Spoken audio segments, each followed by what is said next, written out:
Hola queridos hermanos, Dios los bendiga, un fuerte abrazo de su servidor y hermano en Cristo, Andrés Mora Miranda.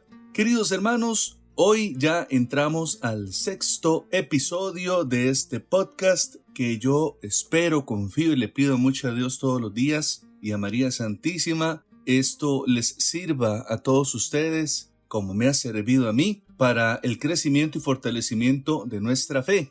Y además que como católicos, como cristianos católicos, aprendamos a amar y valorar mejor la Biblia. ¿Y por qué amarla? Bueno, porque es el instrumento que Dios utiliza para explicarle a la humanidad su plan de salvación. Y lo hablábamos ayer, pero antes de entrar en materia, vamos a encomendarnos al Señor como debe ser.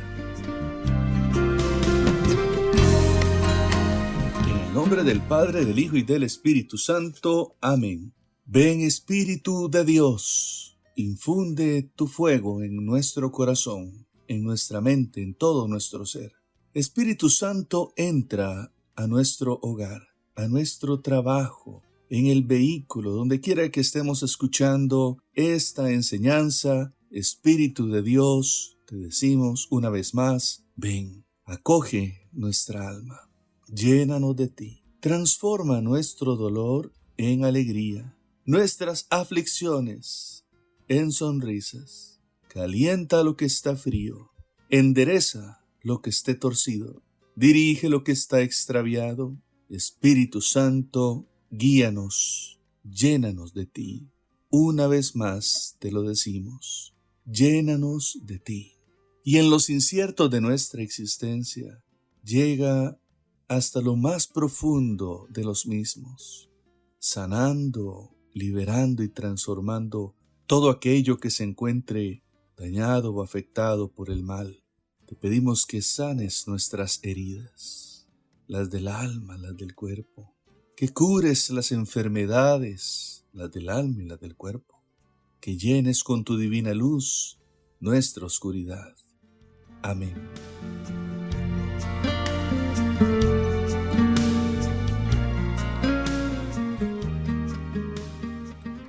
Muy bien, mis queridos hermanos, antes de empezar el capítulo 6, les recuerdo que ayer estábamos reflexionando acerca de, dos puntos muy importantes en esta formación que estamos llevando a cabo a través de este podcast. Hice referencia a un término muy utilizado en la iglesia, que es el término depositum fidei en latín, que significa depósito de la fe, y lo que la iglesia nos explica del mismo como tal. Y a la vez entendimos lo que significa transmitir la revelación.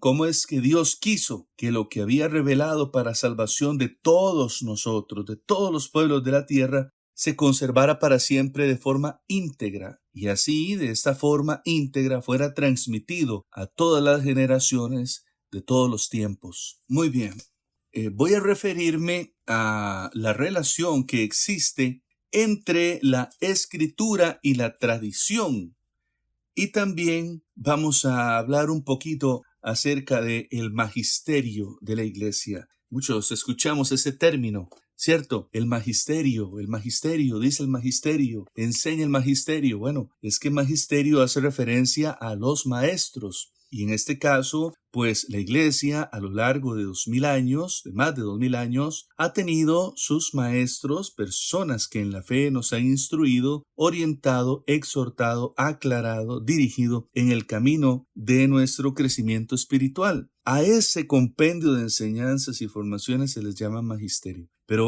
más adelante vamos a hablar de esto. Si quisiera, para no alargarme mucho en la enseñanza de hoy, si quisiera que entráramos ya en materia. Si le gusta este podcast, por favor, déjenos un me gusta. Y si aún no se ha suscrito a mi canal de YouTube, lo haga en este momento, ahí en el botón de suscribirse. Eso para que lleguen las notificaciones cada vez que yo subo un material de toda índole. En este caso, pues de formación. Así que para que no pierdan detalles ni lo último que se vaya a publicar, vaya rápido al botón suscribirse y actívelo. Es gratuito. Muy bien, queridos hermanos. De antemano, gracias a todos ustedes por su apoyo para este ministerio. Les decía que voy a referirme hoy acerca de la relación que existe entre la tradición y la escritura. Y bueno, ya hemos reflexionado un poquito acerca de lo que era la tradición. Uno de estos temas y tema relevante de esta constitución dogmática Dei Verbum que empezamos ayer a escudriñar, que empezamos en el capítulo anterior a escudriñar, ha sido el esclarecimiento o la aclaración o la luz, la iluminación de la relación que existe entre la escritura y la tradición. Y es a partir, y esto es muy interesante, preste atención, es a partir de la Reforma Protestante, allá por el siglo XVI, con el principio luterano. Recuerden que la Reforma Protestante se gesta a través de Martín Lutero. Por eso se genera la secta luterana. Y la Reforma Protestante decía, como uno de sus principios, de referirse a un término, y es la sola escritura. En otras palabras, solo la Biblia. Y se había puesto en cuestionamiento el principio de la iglesia, ¿verdad? De la tradición, una tradición oral, escrita. Por eso es que hago esta acotación de la iglesia protestante luterana, porque ellos evidentemente estaban y están equivocados. El capítulo 2 de esta constitución Dei Verbum, en los numerales 9 y 10, nos presenta la doctrina católica sobre la tradición y sobre su relación con la Sagrada Escritura y el Magisterio. Por eso es que eso también lo vamos a ver hoy. Y este tema, plantea las fuentes de la revelación. En el capítulo anterior hablábamos de esto, la revelación. ¿Qué es la revelación? Y se hablaba de dos fuentes. Partiendo de este planteamiento, se hablaba de dos fuentes. Uno era la escritura y otro, la tradición. Y los reformadores protestantes negaban, escuche bien, negaban la tradición. Estamos hablando del siglo XVI. La constitución Dei Verbum superó aquel planteamiento de la doble fuente de la revelación y nos dice, nos exhorta. Voy a leer un extracto de el apartado número 9 de la Dei Verbum. Abro comillas. La tradición y la escritura están estrechamente unidas y compenetradas. Manan de la misma fuente, se unen en un mismo caudal, corren hacia el mismo fin. Cierro comillas. Y continuando, nos enseña el numeral 10. Abro comillas. La sagrada tradición y la sagrada escritura constituyen un solo depósito sagrado de la palabra de Dios encomendada a la iglesia. Cierro comillas.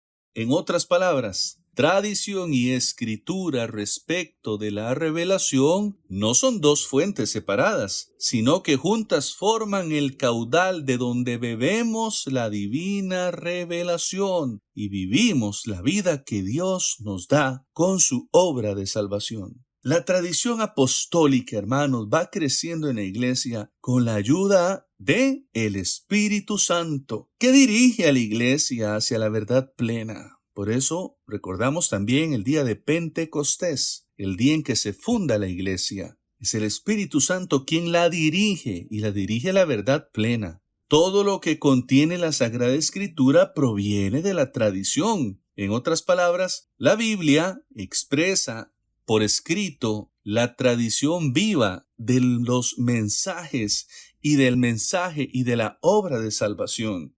Un sacerdote decía, la Sagrada Escritura es la cristalización fragmentaria, polémica y ocasional de la tradición.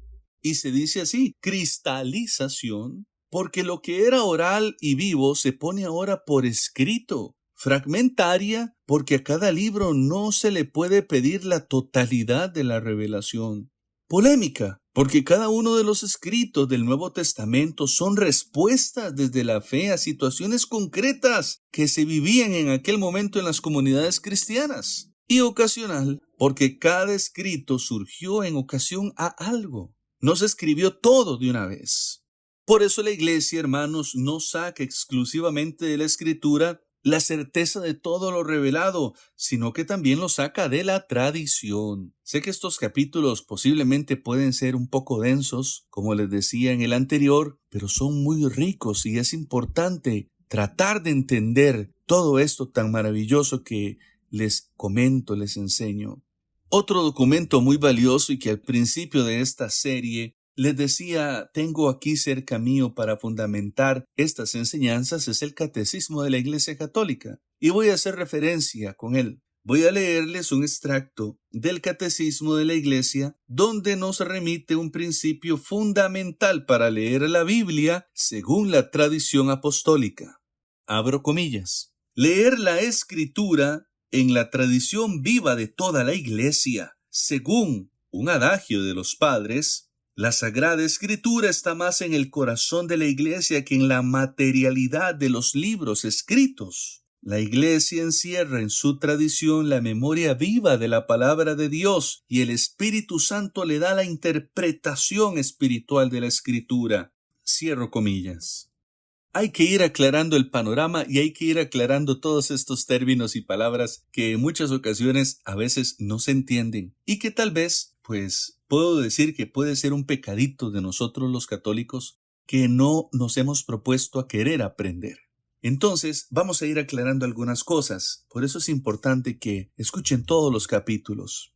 Hablando de tradición y tradiciones, en la Iglesia estamos muy acostumbrados a hablar de tradiciones, o sea, de costumbres, de prácticas religiosas populares. Y al mismo tiempo, como lo hemos venido estudiando en estos capítulos, hablamos también de la tradición, en mayúscula. Por eso, hermanos, es importante decir que son diferentes tradición, en mayúscula, de la Iglesia, y las tradiciones. Esto que les mencionaba de lo popular. La primera pertenece al depósito de la fe.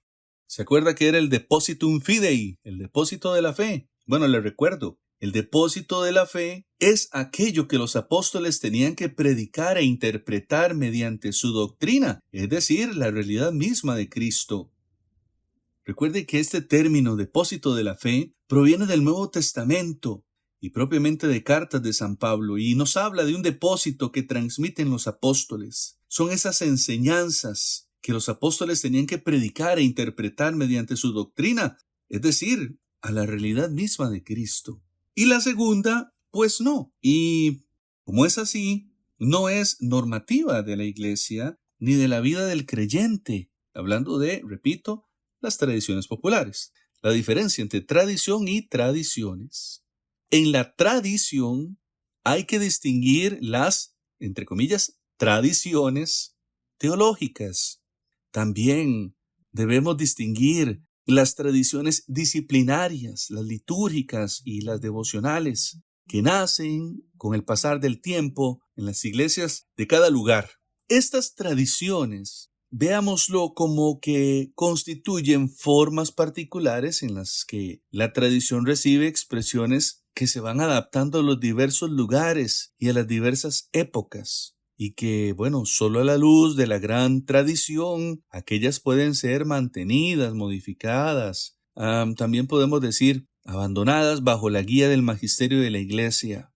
Entonces podemos hacer un pequeño juego de palabras con estas enseñanzas del capítulo anterior y hoy. Si hablamos de la palabra de Dios, podemos decir que es lo que Dios nos ha dicho o nos ha revelado. Y al mismo tiempo, eso que nos ha revelado es Jesucristo, su plan de salvación. Jesucristo es la palabra revelada. Y esta palabra revelada y dada a los hombres se convierte en la tradición y en el depósito de la fe. Por eso los apóstoles transmiten este mensaje y la doctrina. Y es así como esto, palabra de Dios, Jesucristo, la tradición, se convierten en la Biblia, que ésta expresa por escrito la tradición de la Iglesia a lo largo de los siglos.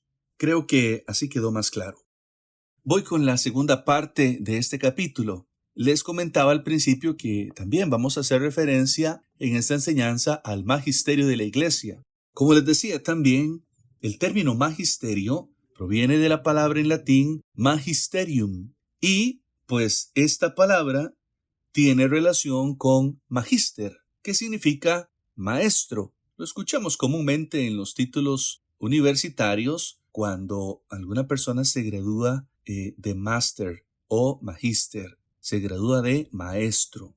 Son ese nivel académico, pues, pero esa es su relación con este término. Magisterio es igual a maestro.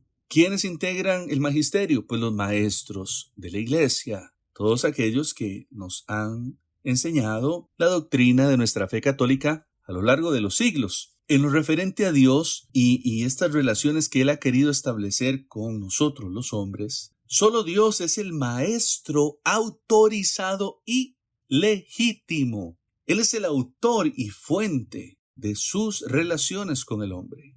Pero hermanos, Él mismo quiere y también suscita la colaboración del ser humano para realizar el plan de dar a conocer todos los hombres y mujeres de todos los tiempos y llamarlos a vivir la comunión del amor, que es la clave de su obra y su fin principal. Aunque la iglesia entera participa de la misión de enseñar y de la promesa del Espíritu Santo en que esta misión se cumple, se vincula de manera muy especial a los ministros oficiales de la iglesia, que son los sacerdotes. Nos dice nuevamente en un extracto la Constitución Dogmática Dei Verbum, abro comillas, el oficio de interpretar auténticamente la palabra de Dios, oral o escrita, ha sido encomendada solo al magisterio vivo de la iglesia, cual lo ejercita en nombre de Jesucristo. Este es el apartado 10 de la Dei Verbum en su capítulo 2. Como en este capítulo mencionado se explica la relación de la palabra de Dios con el magisterio, también podemos tomar en cuenta esta expresión, abro comillas, se trata del poder, hablando del magisterio, se trata del poder conferido por Cristo a los apóstoles y a sus sucesores de exponer, guardar y defender la doctrina de la revelación de forma auténtica y en ciertos casos infalible, presentándola como objeto de fe para conseguir la salvación. Cierro comillas. Qué hermoso, una completa seguridad de que lo que nosotros aprendemos en nuestra fe católica es lo que, por cierto, viene de Dios y no tiene falla. También el catecismo de nuestra iglesia, en el numeral 85, nos enseña quiénes son los sucesores de los apóstoles. En otras palabras, los obispos. Los obispos que están en comunión con el Papa, que es el sucesor de Pedro. El Papa, el obispo de Roma. Por eso, hermanos, de esta manera, decimos que el magisterio está constituido por los maestros que están calificados por carisma, que orientan la fe del pueblo de Dios, el Papa y los obispos. Estos son. Se llama también magisterio al contenido de ese mismo mensaje, a lo que nos enseñan. A continuación, vamos a comprender un poco de terminología en relación a esto, relacionado al magisterio y a quienes lo imparten.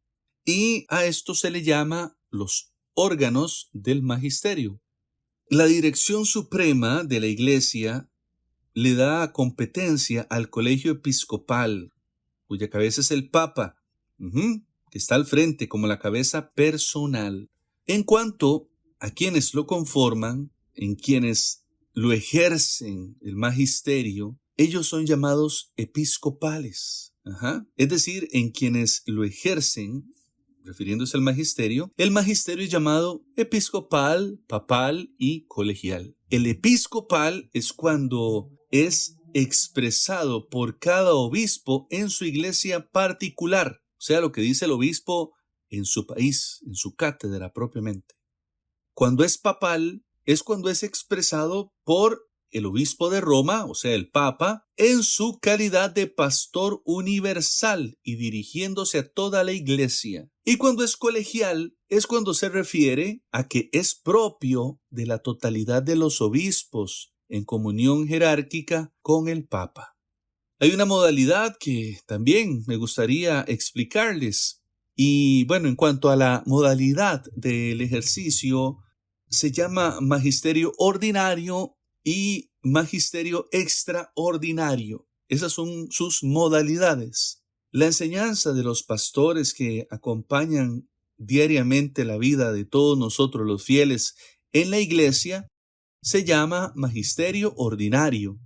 Lo que ejerce cada obispo en su diócesis o el papa cuando lo ejerce para su diócesis o la iglesia universal es magisterio del colegio episcopal, lo que se llamaría ordinario y universal cuando lo ejercen los obispos alrededor del mundo, unidos entre sí con el papa. Los obispos lo ejercen como testigos calificados de la fe, cuando lo enseñan en sus iglesias particulares. Repito, a eso es lo que se le llama ordinario y universal. Y cuando se le llama magisterio extraordinario, escuche bien, extraordinario y universal, es cuando se manifiesta por medio de un concilio ecuménico o a través de una definición infalible del Papa. El magisterio ordinario, hermanos, es la forma ordinaria de transmitir el mensaje de la revelación. Y esto, pues, lo vemos todos los días en la predicación de los obispos, cuando unidos a él están sus sacerdotes, los diáconos, por ejemplo, una carta pastoral emitida por el obispo a su presbiterio propio o a los sacerdotes de su diócesis o arquidiócesis. Esa fuerza vinculante, esa fuerza de unidad que se da en el magisterio de los sucesores de los apóstoles siempre es auténtico. Al Papa, que es la cabeza del colegio episcopal, le compete el magisterio peculiar, o sea, a él le corresponde la suprema potestad doctrinal de explicar con fidelidad la revelación. El magisterio infalible, o sea, que no tiene falla ni error, es entendido solo cuando el Papa y o los obispos, unidos como el colegio que son, exponen y definen una doctrina de fe. Y esta doctrina de fe es de acatamiento obligatorio. Así es como, por la asistencia del Espíritu Santo, no se pueden equivocar. No se pueden equivocar, ni nosotros tampoco sentirnos equivocados o engañados, mucho menos. Es así como solo se puede hablar de pronunciamiento infalible cuando el magisterio se pronuncia como tal y obligando definitivamente. Estos últimos ejemplos que tenemos en la historia reciente de la Iglesia, pues han sido declaraciones dogmáticas sobre la Inmaculada Concepción de María, allá en 1854, y también otra relacionada a la Virgen, que es la Asunción al Cielo. Esta fue declarada en 1950, muy recientes, si lo vemos en una historia de más de 2000 años. Pero las mismas, estos dos ejemplos que utilizo, son infalibles. No hay error, no hay equivocación, no hay duda. Bueno, mis queridos hermanos, como aún falta bastante de esta hermosa serie de la Biblia, Enseñanza Católica, le insisto, no se abrume, no se preocupe si de repente siente que estas enseñanzas son muy pesadas o no está entendiendo. Créame que el Espíritu Santo, así como lo hizo conmigo, porque yo también en muchos momentos a lo largo de estos años me he sentido como, decimos popularmente en Costa Rica, como un bombillo cerrado, no entendía nada, absolutamente nada. Y ha sido con el tiempo y la perseverancia en la formación de mi fe, como católico, como laico, comprometido y también como laico que sabe que tiene que aprender de su fe, sin esperar lo que la iglesia enseñe, sino ir a buscar esta enseñanza también. Es que les comparto todos estos conocimientos. Y si existe algún comentario o alguna duda al respecto, pues hágamelo llegar inmediatamente. A mí me gustaría aclarar cualquier duda que se esté generando en este podcast para que esté todo clarito y a ustedes las enseñanzas les queden bien entendidas. Así que bueno, hermanos, con eso terminamos el capítulo de hoy. Continuaríamos ya en el 7º capítulo y los espero en ese también. Si le ha gustado la enseñanza de hoy, por favor, regálenos un like ahí en nuestras redes sociales. Donde nos esté escuchando, en YouTube, en Facebook, en Instagram, en TikTok, regálenos un me gusta. Si aún no se ha suscrito a mi canal de YouTube, hágalo. Ahí está el botoncito en la primera pantalla. Se llama suscribirse. y es un botón muy fácil de encontrar y estará ayudándome demasiado. Y al mismo tiempo, el momento en que se suba una nueva publicación o nuevo material, usted va a ser de los primeros en enterarse. Así que gracias a todos, que esta comunidad siga creciendo. Ya nos faltan cada vez menos para llegar a 1000 personas. Como un número simbólico, hay alrededor de más de 700 y tanto de suscriptores en YouTube y más de 2400 en Facebook. Ojalá fueran más, no porque la cantidad importe, sino porque entre más sean, más se transmiten estos mensajes y más vamos logrando llegar a más y más personas, a más almas. Hay que verlo de esa manera.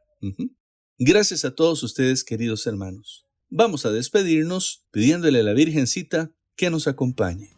Dulce Madre, no te alejes, tu vista de nosotros no apartes. Ven con nosotros a todas partes y nunca solo nos dejes. Y ya que nos proteges tanto como verdadera Madre, haz que nos bendiga el Padre, el Hijo y el Espíritu Santo. Amén, amén y amén. Que Dios los bendiga. Su servidor y hermano en Cristo, Andrés Mora Miranda, les agradece su atención.